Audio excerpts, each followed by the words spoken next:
Hey YouTube, Budget Nerd here. In today's video, we'll be looking at another switch from fs.com. They sent over some equipment before, link below if you want to check out my network upgrade video. But this one is a straight up review of one of their PoE Plus switches. And like always, I'll tell you exactly what I think.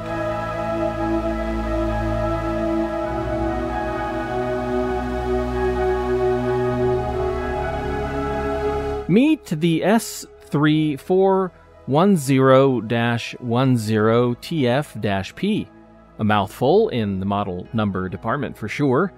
It's a 10-port, fully managed gigabit switch with 8 of those ports being PoE Plus, providing 30 watts to up to 4 ports or a little over 15 watts to all 8 ports. There are also 2 SFP ports, but I'm told this switch isn't stackable. You'll need to jump up to their next model for that. Lastly, it comes in at $260 at the time of this recording. In the box, you get another box, and in that box, you get the power cord support thing, mounting brackets, some screws, the grounding cable, and the power cable. There's a quick setup manual, and then there is the switch. It looks nice, feels solid. This particular model is fanless, and you can pull up its configuration page at 192.168.1.1. You want to plug it in and reconfigure that number to something else because that's more than likely your router's address. I changed it to 1.3 and everyone was happy. It'll pull a max of 2 amps and will provide a max of 125 watts of power. It's also made in China. The power supply is built in and not changeable like their other switch they sent. On the front, there is a PoE button to toggle PoE power, a console port which would let you manage the switch if you're a super nerd, or you can access the configuration page in a web browser as discussed earlier.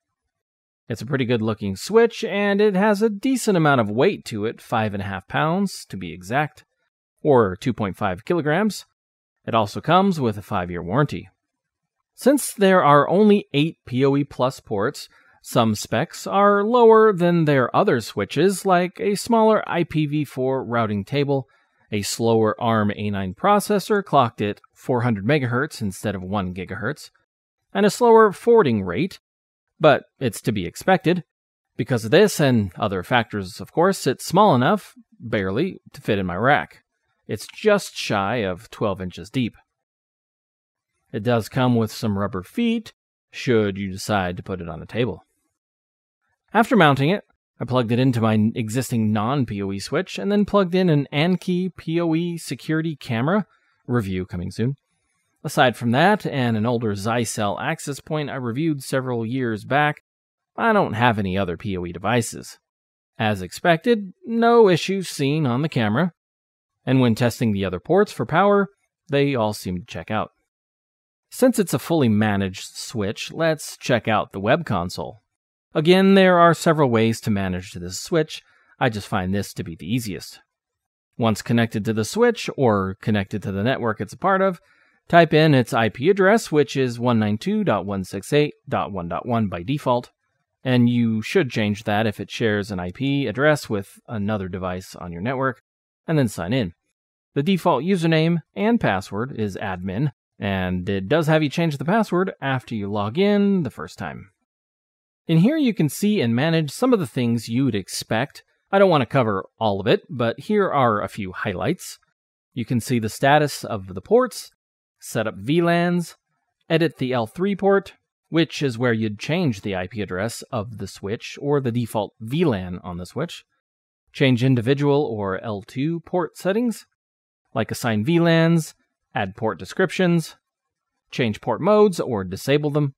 You can aggregate or mirror ports, change PoE settings, set up MAC binding or MAC filtering, change STP options, set up an ePortal or other options for authentication, search ARP entries, limit bandwidth, turn on the DHCP server, create static IP address entries, control who has access to the switch, and then the typical system settings.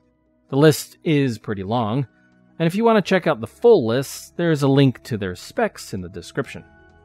Using this switch, I had no issues. It worked great, and if you're thinking of grabbing one, then there really is only one more thing to discuss, the elephant in the room, and that's the price. It's certainly not the cheapest 8-port switch out there, but this one does have 2 SFP ports, is fully managed, is rack mountable, and has a total of 10 Ethernet ports, even though 2 of them don't provide power. If you're looking for a PoE switch with all of that, then it's a pretty competitive option, and I'd say snatch one up. Link below if you're interested.